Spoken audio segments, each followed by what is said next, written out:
اعوذ باللہ من الشیطان الرجیم بسم اللہ الرحمن الرحیم رب اشرح لی صدری ویسر لی امری واحلل عقدۃ من لسانی یفقہوا قولی۔ مسلمانوں کو تکلیف پہنچانے کے بارے میں اللہ کے نبی صلی اللہ علیہ وسلم کی حدیثیں۔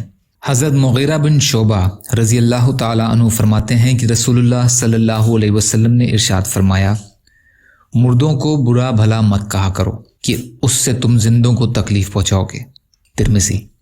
فائدہ مطلب یہ ہے کہ مرنے والے کو برا بھلا کہنے سے اس کے عزیزوں کو تکلیف ہوگی، اور جس کو برا بھلا کہا گیا اسے کوئی نقصان نہیں ہوگا۔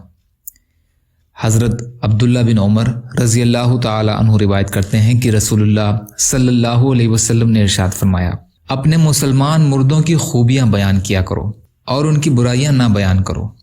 ابو داؤد کی حدیث۔ یا اللہ ہم سب کو کہنے سننے سے زیادہ عمل کی توفیق عطا فرما۔ یا اللہ جو مظلوم ہیں ان کی مدد فرما، جو پریشان حال ہیں، جو بیمار ہیں، یا اللہ ان سب کو صحت عطا کیجیے اور ان کی پریشانیوں کو دور کیجیے۔ یا اللہ جو دنیا سے چلے گئے آپ ان کی مغفرت فرمائیے۔ یا اللہ ہم سب کو اور تمام لوگوں کو دنیا اور آخرت کی تمام خیر عطا فرمائیے برحمتک یا ارحم الراحمین۔ لا الہ الا اللہ محمد رسول اللہ۔ السلام علیکم۔